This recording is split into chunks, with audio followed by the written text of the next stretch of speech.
I'm Alex Babsky. I'm a makeup artist. I've been a makeup artist for, I think since about the late 90s.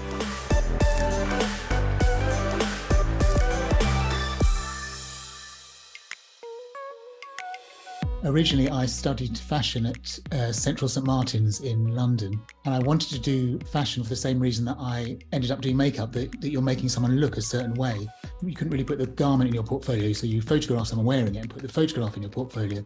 So I would start making up my models how I wanted them to look. Before long, other students were asking me to make up their models, so that those kind of requests to do makeup for people kind of grew. So without meaning to, I had kind of built up a portfolio before long. So that's kind of how it started, rather than having an active moment where I said, this is what I'm going to be.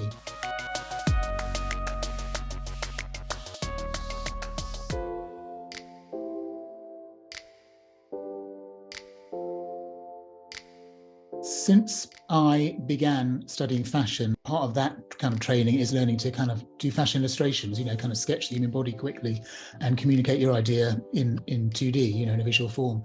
It was a no-brainer really for me to carry that into the work I do as a makeup artist. The day of a red carpet makeup can be quite stressful, So if I can save time by kind of trying to figure out a look pretty much before I get in the room, I'm kind of halfway there. The other thing that's great about doing a sketch beforehand is it communicates quickly how someone is going to look in what I'm proposing. I may be thinking one thing, the person I'm making up may be thinking something else, the hairdresser may be thinking something else entirely.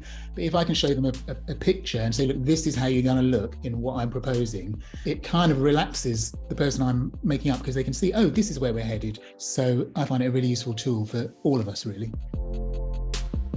I think around 2001, maybe, another makeup artist that I know recommended me to Naomi Campbell. And then we started a long period, I think about 16 or so years of working together quite prolifically. I would do a lot of work with her.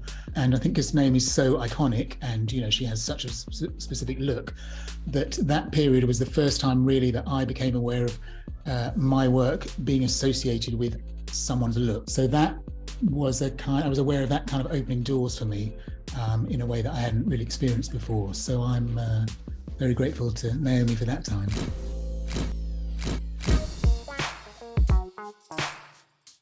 I did love the look I did for Tessa Thompson for the Creed 2 premiere, which I hadn't done a lot of red carpet work, but it was something that I'd kind of identified as something that I wanted to do more of.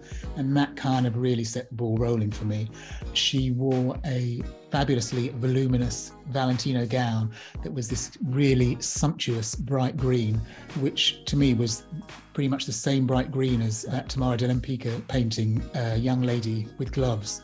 In the painting, she's wearing this kind of beautiful green dress, the same as Tessa's colour gown, and she has this kind of clashing orangey red lip, and the kind of dynamism between these two colours in the painting is so fantastic that I just kind of recreated that on Tessa. I did the same colour lip to go with this green dress that she wore.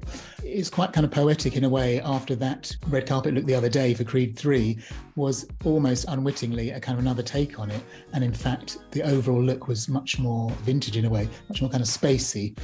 Sometimes you're not aware yourself of how you've moved on until a moment like that happens, and you think, oh well, actually we've got a whole new take on this compared to last time. Another red carpet moment that I loved was Florence Pugh for Don't Worry Darling premiere at the Venice Film Festival last year. Some kind of magic happened that day. I don't know what it was. Once we saw it with the outfit and with the hair, and the fact we were in Venice and the light was beautiful and it's such a, photogenic place, and she had such a great time on the red carpet. But yeah, somehow all those elements coalesced in a way that we hadn't foreseen, and it became a real moment.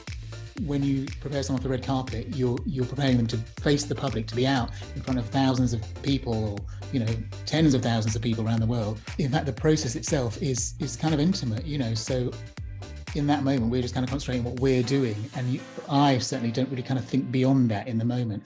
So it was just lovely to see the reception it got, and how far it travelled, and how great it looked, really.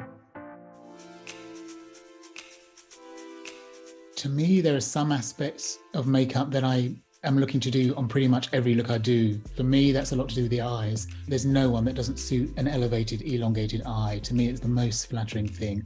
How that shape ends up on different eye shapes can differ, but the overall effect of that is timeless. An elongated, elevated eye is one which lifts and lengthens your eye, basically.